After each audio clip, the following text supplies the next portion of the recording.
Hey guys, Guwahati High Courtৰ পৰা requirement কাৰণে notification আহিছে যত আপুনি apply কৰিব পাৰিব multitasking poster কাৰণে যত আপোনাৰ multiple post আছে যদি আপুনি interested আৰু আপুনি ভাবি আছে Guwahati High Courtত আপুনি আপোনাৰ নিজৰ career start কৰিব তেতিয়াহলে এইটো ভিডিও আপোনাৰ কাৰণে আপুনি যদি interested এইটো ভিডিও চেক কৰিব পাৰিব যেটো requirement আহিছে requirement overview খিনি লগতে vacancy details আৰু vacancy খিনিত আপুনি apply কৰোতে কি eligibility criteria আপুনি follow কৰিব লাগিব কেনেকৈ আপুনি apply কৰিব কেতিয়াৰ পৰা apply start হ'ব selection process কেনেকৈ হ'ব তাৰে complete details মই আপোনাক এই ভিডিওৰ systematic provide কৰিম যদি এইটো requirement related কোনো ধৰণৰ question থাকে আপুনি ভিডিওটো comment sectionত comment কৰি দিব within 48 hours আপুনি job alert teamৰ পৰা response পাব তাহক দেৰি নকৰি আজিৰ ভিডিওটো আৰম্ভ কৰো Guwahati High Court requirement 2026 কাৰণে notification আহিছে যত আপুনি multiple postত apply কৰিব পাৰিব যদি আপুনি interested হয় তাৰে complete details আপুনি এই ভিডিওত systematic check কৰিব পাৰিব এতিয়া চাই লওক যেটো requirement আহিছে requirement overview recruiting যেটো authority হয় Guwahati High Courtৰ পৰা আহিছে notification post name দি আছে আপুনি apply কৰিব পাৰিব multitasking staffৰ কাৰণে job type যেটো হয় এটো government job আৰু application যেটো mode হয় আপুনি onlineত apply কৰিব লাগিব job location টো আপোনাৰ আসামত হ'ব এতিয়া চাই লওক vacancy details খিনি post name দি আছে আপুনি apply কৰিব পাৰিব multitasking staffৰ কাৰণে total vacancy দি আছে আপুনি 26 postত apply কৰিব পাৰিব post খিনিত apply কৰোতে আপুনি follow কৰিব লাগিব eligibility criteria খিনি educational qualification বিচাৰিছে যদি আপুনি যিকোনো recognized board বা institutionৰ পৰা যদি আপুনি minimum class 8 pass কৰিছে তেতিয়াহলে আপুনি apply কাৰণে eligible হ'ব লগতে চাই লওক যদি আপুনি হায়াৰ সেকেন্ডাৰী বা তেনেকুৱা আৰু above কোনো ধৰণৰ ডিগ্ৰী আপোনাৰ তাত আছে তেতিয়াহলে আপুনি মাল্টিটাস্কিং পোষ্টত আপুনি এপ্লাই কৰিব নোৱাৰিব নেক্সট আপুনি এলিজিবিলিটি ক্ৰাইটেৰিয়াত ফলো কৰিব লাগিব এজ লিমিট যত আপোনাৰ এজ লিমিটটো ক্যালকুলেশন কৰিব যদি আপোনাৰ লাষ্ট ডেট দি আছে এটো হিচাপত আপুনি এজ লিমিটটো ক্যালকুলেশন কৰিব যদি আপুনি আনৰিজাৰ্ভ ক্যান্ডিডেট হয় তেতিয়াহলে আপুনি 40 ইয়াৰ্ছ লৈকে এপ্লাই কৰিব পাৰিব যদি আপুনি OBC বা MOBC ক্যান্ডিডেট হয় আপ টু আপুনি 43 ইয়াৰ্ছ লৈকে এপ্লাই কৰিব পাৰিব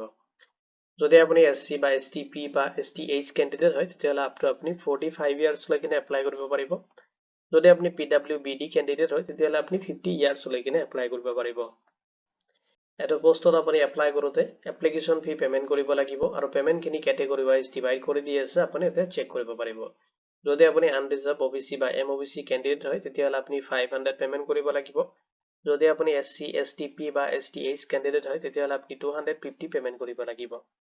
যদি আপুনি PWBD ক্যান্ডিডেট হয় তেতিয়াহলে আপুনি এপ্লাই কৰোতে কোনো ধৰণৰ এপ্লিকেশন ফি পেমেন্ট কৰিব নালাগে এতিয়া চাই লওক কেনেকৈ আপুনি এপ্লাই কৰিব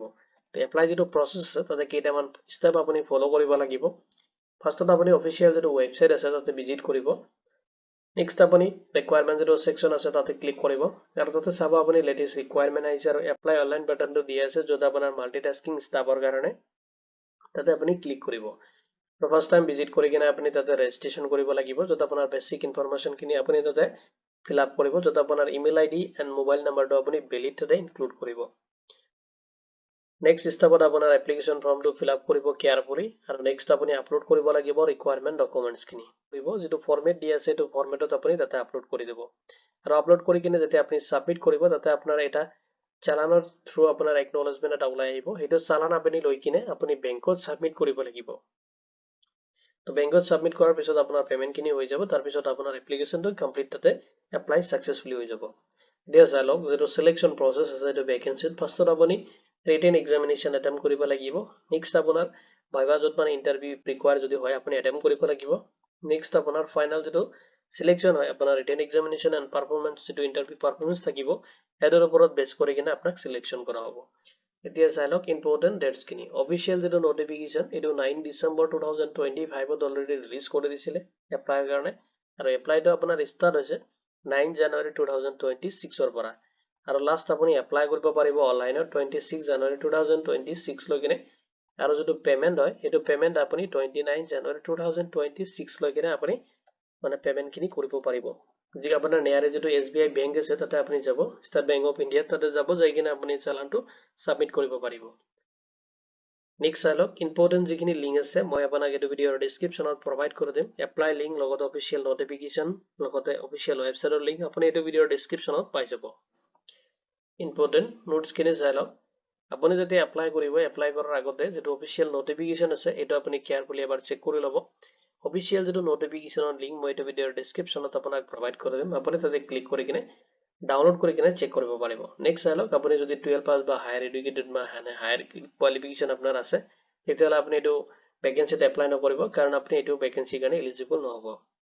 নেক্সট চাই লওক যদি আপুনি এপ্লাই কৰোতে কোনো ধৰণৰ ইনকাৰেক্ট ডিটেইলছ আপুনি ফিল আপ কৰিছে বা আপোনাৰ এপ্লিকেশ্যন কমপ্লিট হোৱা নাই তো আপোনাৰ এপ্লিকেশ্যনটো এইটো ৰিজেকশ্যনত গুচি যাব মানে আপোনাৰ এপ্লিকেশ্যনটো ৰিজেক্ট হ'ব একচেপ্টেবল নহ'ব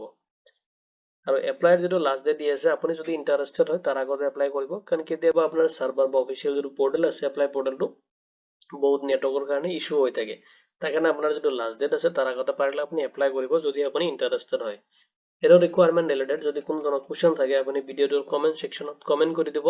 উইদিন 48 আৱাৰ্ছ আপুনি জব এটেস্কে টিমৰ পৰা ৰেসপন্স পাব ভিডিওটো চোৱাৰ বাবে ধন্যবাদ দি কিনে আজিৰ ভিডিও মই ইমানতে সামৰিছো